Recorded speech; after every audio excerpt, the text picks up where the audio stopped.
What's going on, folks? Contender Series Week 8. Man, it feels like this season has been flying by. I think it helps that we've been doing so well. Um, Not just, with the Contender Series, but just pretty much overall.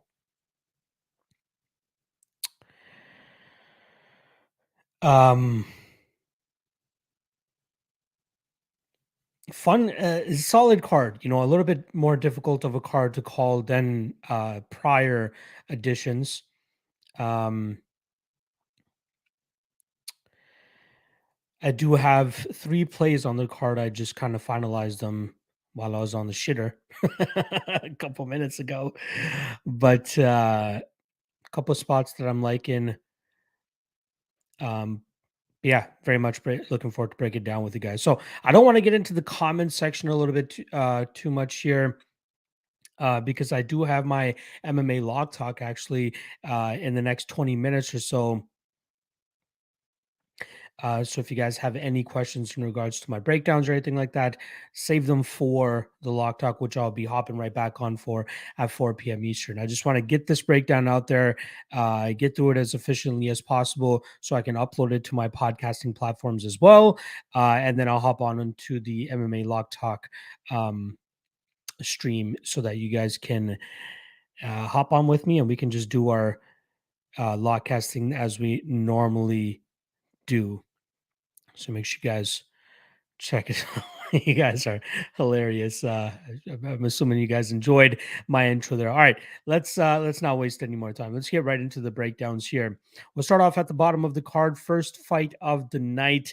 It's going to be between former Contender Series alum, or I should say just Contender Series alum, Brandon Lewis, coming in as a minus 150 favorite, plus 130.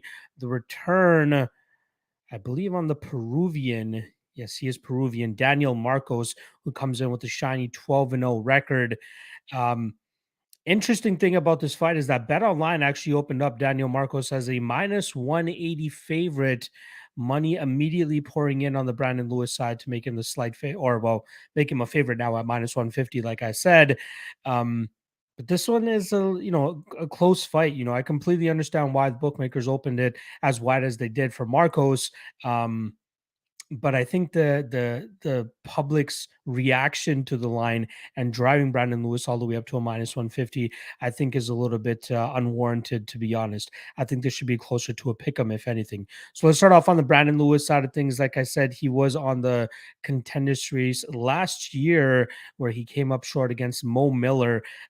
Very slow paced fight, very grueling fight, and obviously Mo Miller's grappling was the difference maker in that fight, and he ended up picking up a decision victory there. Ultimately, Mo Miller did not get signed to the UFC and has actually been on a bit of a tumultuous run since then. He's gone 1-2 in his next 3 fights, so never really looked to be a high level UFC guy. Should he have made it into the UFC to begin with? Brandon Lewis, very solid fighter all around. Trains out of a Def War gym. I believe that's down in Tampa Bay. But his jiu-jitsu alignment is with Hobson Mora. And Hobson Mora, near and dear to my heart because the MMA gym that I used to work at up here in Toronto was an affiliate of a Hobson Mora. And we had Hobson come up here a bunch of times to do seminars and bell gradings and all that type of stuff. So shout out to Hobson Mora. But you see a little bit of the jiu-jitsu in Brandon Lewis's game when he does get put on his back. My concern is that it seems like he throws a little bit too much into his punches, which ultimately makes him start to slow down and eventually, it slows down, but he does end up winning his fights more often than not because he does have a 6-1 record. His last fight, I don't think he was doing the greatest in that first round, and then eventually was able to take over in that second round before he finished his opponent. So good win for him there. Although Tapology has it listed as an injury, it was an injury caused by the beatdown that he was receiving. So don't look too much into the fact that it says injury on Tapology there. Like I said, the fight before that was Mo Miller, and the fight before that was against Jimmy Meza, which was actually which was Brandon Lewis's return after nearly being out of the cage for nearly 4 years. I believe it was a mix of injuries. I'm not 100% sure at this point in time, but he was off for a long time, and he had an absolute war against Jimmy Mezzo, where both guys had success, but it was eventually Brandon Lewis who got his hand raised that night. Solid striking. Like I said, he throws with a lot of power. He obviously has a jiu-jitsu background as well, training out of Hobson Moore's gym. But there are certain times where you see him kind of, get taken down and controlled. Although, it's not really getting to the point where a lot of guys are having tremendous success with doing that to him. He still has a relatively young MMA career, at least professionally, because he did used to fight on the regional scene, or sorry, at least on the amateur scene way back in the day. From 2013 to 2016, we're talking about him turning amateur or having his first amateur fight when he was 16 years old. So the guy's been in the cage for a while, but the one thing that seems to be lacking for him is, cardio, uh, distribution, or portioning it properly, or handling it correctly. I think that is kind of the bane of his game, although it's only kind of failed him once since he has one loss on his record to Mo Miller. But even the takedowns as well, which is something I feel like Danielmarcos could absolutely take advantage of in this spot. Now, Danielmarcos, undefeated 12-0 Peruvian, like I said, has fought or has trained with Charles Rosa. Often seems like he's been fighting or training out of that gym over there in Florida, pretty much just with Charles. Not a big accolade per se, but at least he's getting some decent work in with a solid guy. You know that he's going to get his jiu-jitsu worked as well with Charles Rosa being a black belt the way that he is. But Danielmarcos, decent striking, but it seems like he does his best work when he's able to drag guys to the ground and control them in those situations. I think he could do that here against Brandon Lewis. And again, it seems like the odds makers, considering he's such a big favorite, you know, considering he's such a big, he opened as a big favorite and now is a slight dog. Like I said, I think there's a bit too much of an overcorrection there in terms of the line, and I actually do end up having that small play on Danielmarcos here, 1 unit at plus 132. I think he can make this a tough and grueling fight for Brandon Lewis. I think Lewis has some upside, but he has shown some deficiencies in the aspects of the game that Danielmarcos could likely take over. Yeah, both guys don't really blow my hair back in terms of being solid UFC prospects should they get signed to the UFC. But in this particular matchup, a matchup that I think should be closer to a pick 'em, I do lean the Danielmarcos side, as I think that his striking can remain competitive enough for Brandon Lewis, possibly even clip Brandon Lewis and hurt him as well. But I think that the majority of his success should be able to come with getting some takedowns here and grinding out Brandon over the course of 15 minutes. So give me Brandon or Danielmarcos to kick off the card as an underdog play. No big confidence, but I still want to play him at that plus 132 line, especially with that drastic line movement that we saw on the Brandon Lewis side once this line opened up. All right, let's move on to the next fight here. It is a women's featherweight bout. We got Bruno Brasil going up against Marnik Mon. In terms of odds, we currently have Mon as the minus 140 favorite, plus 120, or sorry, Brasil as the minus 140 favorite, plus 120 the return on Mon. Very weird because all over best fight odds, I see the odds all over the place here, right? The one consistent seems to be that Mon is around plus 120, plus 130, but you can get Brasil anywhere from minus 140 all the way up to minus 175, depending on the bookie that you're betting with. Now, Bet Online actually had Bruno Brasil open up as a minus 155 favorite. Immediate action pushing her down to minus 205, but steady action coming in on the grappler Marnik Mon, which has brought her down to about plus 130 at this point in time. Like I said, I think this is a classic striker versus grappler matchup, right? Bruno Brasil is going to be enjoying a 6-inch height advantage in this matchup. Very weird in the fact that, Marnik Mon normally fights at 115 pounds, but this fight seems to be taking place at 125 pounds. Let me just quickly confirm that though, because sometimes I do find that, that topology could be off, but very weird that Marnik would be taking this fight up at 125 pounds. Yeah, it's actually a strawweight fight, so topology is a little bit off there, but 115 pounds for both women here, but still Bruno will be enjoying a 6-inch height advantage as well, and likely a very large reach advantage as well once they start releasing those those metrics on the on all the record keeping sites here. But Marnik, likes to get most of her work done on the ground. That's where you see her able to get her triangle chokes. The cut stoppage that she got against Jenny Klausia, a lot of that having to do with her ability to just ground her opponent and just land some big shots from on top. And then in the Kelsey Armisen fight, a chick that was only 1-1 but was up there in age. A lot of Kelsey's success, or at least ability to remain competitive in her fights, come from the fact that she's just strong and difficult to deal with, right? That's why you see her, she's fought Tabitha Ricci, but she showed that she was quite strong in that fight, dealing with the expertise that she was getting from Tabitha. And the Catherine Poprocki fight, another woman that we're familiar with, considering that she fought on the Contender Series last year, but she was able to grind her out over 50 minutes and win that fight by just being the stronger woman. Mon, she had a back and forth fight with Kelsey, both women having good success from on top, but man, are sometimes showing some flaws in the fact that she just gives up her position a little bit too much by being too aggressive on top. Now, Brazil being a kickboxing, I don't want to call her a phenom per se, but like she's pretty damn good at kickboxing, and it seems to be getting better every single time that we see her. Um, her jiu-jitsu off her back isn't too bad either. She's very active off her back. She makes it very difficult for her opponents to stay on top and have much success from there. But when she is on the feet, she does a very good job in terms of remaining disciplined and not really allowing her opponents to have much success in those spots. The last loss that she actually has on her record comes to Jessica Del Boni, and that was actually the fourth fight in Bruno Brasil's career, compared to the sixth fight that Jessica was having that night. Somewhat of a competitive fight up until the point that it seemed like she tore her ACL or something, but she had a very bad injury in that fight, which caused her to be on the shelf for over 2 years. But luckily, she came back and had a beautiful performance against Jacqueline Ginesh. Started off by landing a beautiful liver kick and then following up with some punches on the ground to get her out of there. She follows that up by beating a Alexei Tenera, a very solid prospect. This Tenera girl, she has wins over a high-end Amanda who just recently fought. And there was another name that is escaping me at this moment in time that I just remember Tyra beating, that I was very impressed with. But Bruno Brasil was Alexia's only loss. So impressive work from Brazil there.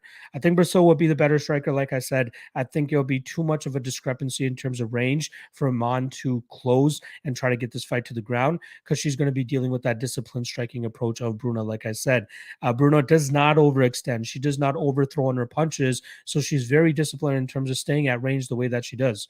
Given the fact that she has 7 MMA wins, only 5 or 2 of them have come via knockout, which is a further attribution of the fact that she doesn't really go balls to the wall much. She's okay with staying content on the outside and just picking apart her opponents from distance. I'm expecting her to do the same thing here against Mon, which is why I don't mind her as a -140 favorite, but I did end up actually parlaying her with something later on in this card to get a slightly better price tag on her as well. So I'm going on the Brazil side, Brazil by decision. Seems like somebody just saw that there is a Rob Font versus Adrian Yanez fight in the works. Please ask me about that on or on my MMA Lock Talk, and I'd be happy to talk about that fight.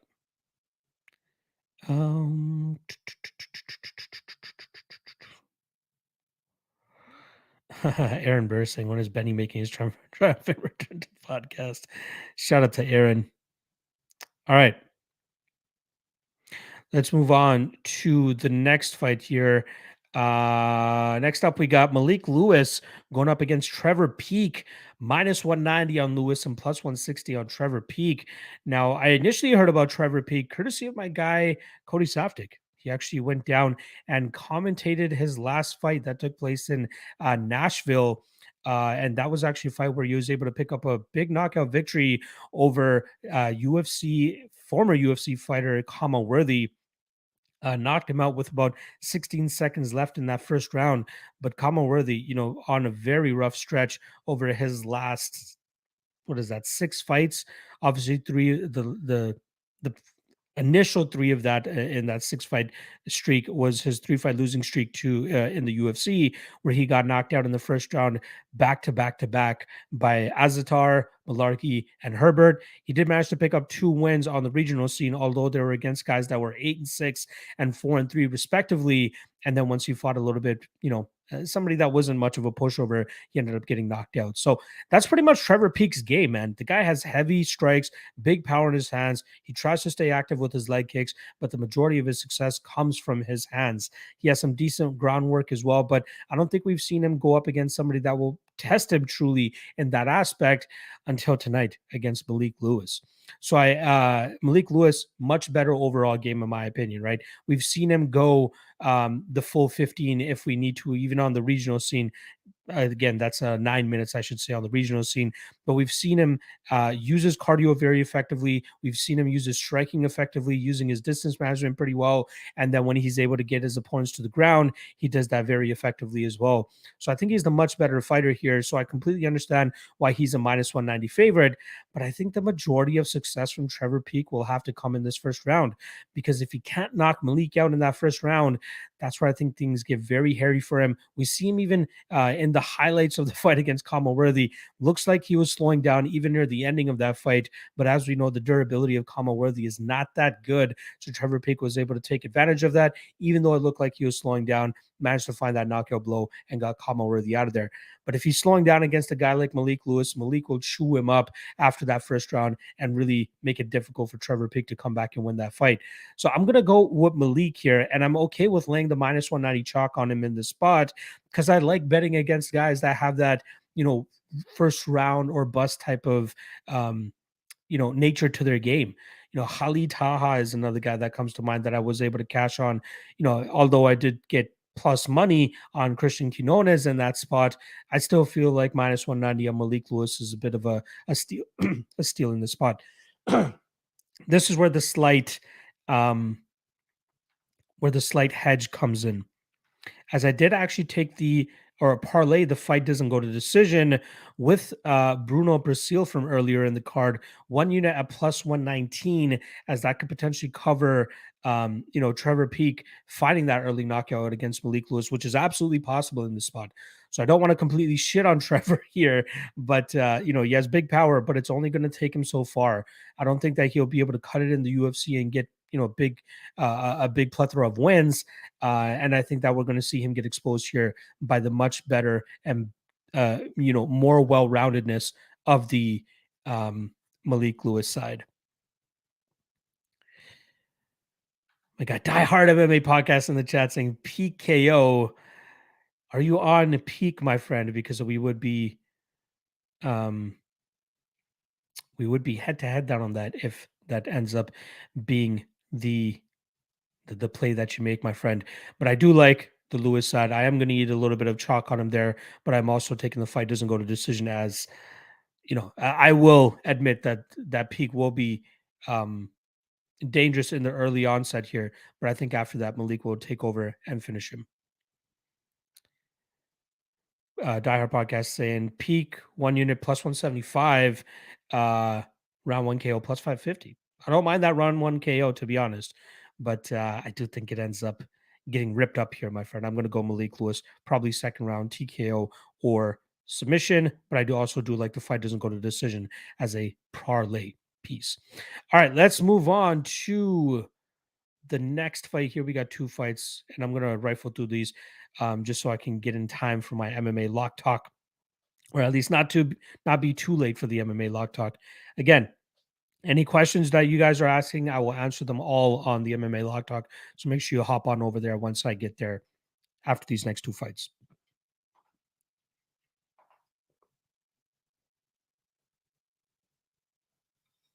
All right, next up, the long-awaited Contender Series debut of Ikram alias Karov going up against Mario Sosa.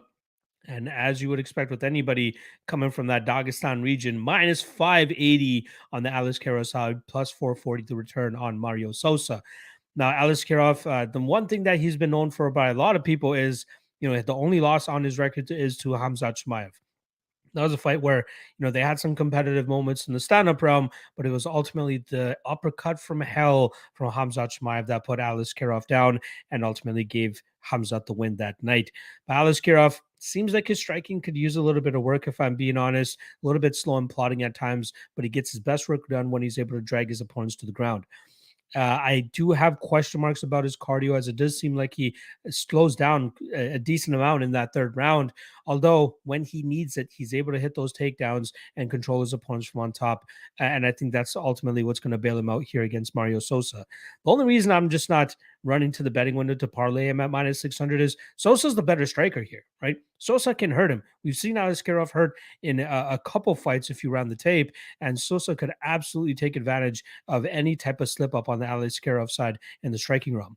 I see Sosa by KO is currently plus 1,000. A little bit of a poke on that wouldn't be too bad, but seeing Sosa get taken down by Chidi Njokuani and just get ground and pounded the way that he did in his second Contender Series fight, big question marks. Also, not to mention how easy it was for that Canadian, I think it was Mariusz Książkiewicz. I remember I took forever to try to learn that kid's name, but Książkiewicz was having a lot of good success in terms of taking Sosa down. So if that guy from Canada is having tremendous success getting Mario to the ground, I'm sure Ikram won't have any issues doing the same thing either. So Ikram will be the prediction here. I think he grounds Sosa and I think he gets him out of there. Although the last thing I will say about Mario Sosa, since the time he's been off from the Contender Series, he's had 2 fights. One of them against Antonio Gordillo. He was able to ground and pound him and get him out of there. Decent work from him. But his next fight was against an 0-1 guy, which is, big red flags to me. Big red flags. The guy did not look like he even deserved to be in the cage. And then he looked intimidated from the minute he stepped into the cage. And that's where we saw Mario Sosa really just put the pressure on him and then eventually get him out of the guy tapped his strikes as well. So not the best level of competition that Mario has been going up against since his last Contender Series appearance, but unluckily for him, he has to go up against a Dagestani beast like Ikram Aleksandar. So I'm going to go Aleksandar first or second round, ground and pound TKO. All right. Main event. We finally get to see Javid Basharat's brother, Farid Basharat, get his chance to try to make it to the UFC. He's going up against Alan Begoso. In terms of odds, we currently got minus 295 on the Basharat side and plus 245 the return on Begoso. Now, Farid deserves to be the favorite in this spot, right? Better striker, at least fundamentally, does a good job in terms of maintaining distance, uses his clean, crisp strikes down the middle, but also has a sneaky good ground game as well. I think it's actually better than his brother's, and he does a good job in terms of blending his strikes with his takedowns and controlling guys on the ground, looking for finishes too, not just looking to lay and prey in these spots. Alan Bagosa, on the other hand, looks like he always succumbs to guys that don't want to go out there and grapple him. He managed to get a title shot in the LFA against Richard Palencia, and throughout those 5 rounds, Bagosa probably won one of them, where he was able to rock Palencia in that first round. But after that, it was pretty much Richard landing takedowns. I don't want to say at will, but on a consistent basis, and grinding that fight out over the final 20 minutes of that fight and winning that fight via decision. Migoso earns a shot on the Contender Series by landing a beautiful flying knee against Paris Stanford. The big thing to remember, Paris Stanford,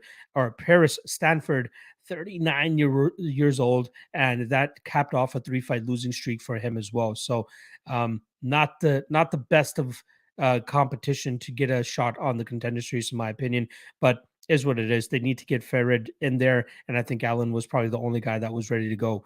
Allen also moved to Team Alpha Male a couple years ago and has been trying to round out his game there, but it seems like the majority of his win conditions usually come with him landing the bigger, better strikes and eventually getting his opponents out of there with, knockouts or punching them into submission and then opening up the guillotine choke and trying to take that on home with him as well. So I lean the Farid Basharat side here, but I am going to give Bagoso his respect in regards to the big power that he carries in his hands, because that is absolutely plausible in him catching that chin of Farid in this fight. but I do like Ferret here. I do think he is the side. I do think he wins this fight without too much issue, which is why I'm going to pick him to win this fight. And I'm going to go with him by decision. Begoso seems to have good take or submission defense.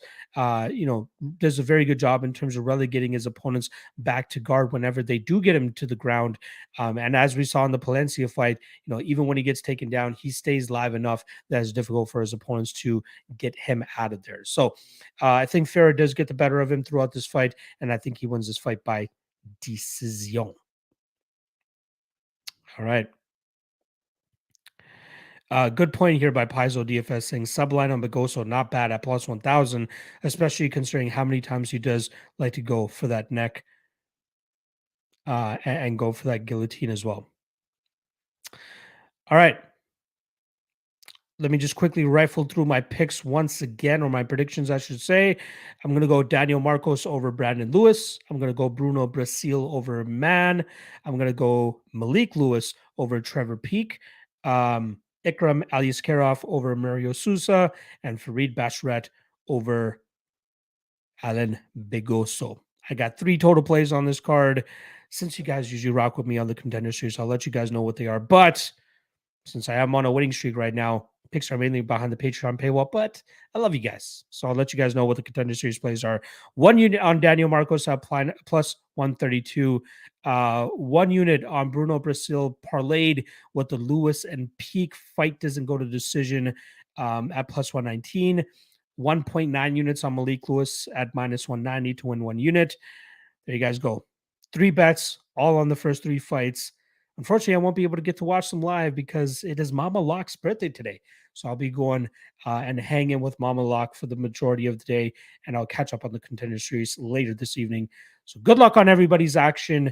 And what I'm going to be doing is hopping off here, throwing it up on podcast networks, and then I'm going to be hopping right back on my channel for the MMA Lock Talk. So I'll see you guys right back here on my channel at 4:15. That is just less than 10 minutes from now.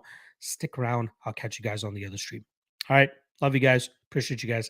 See y'all in about 10 minutes.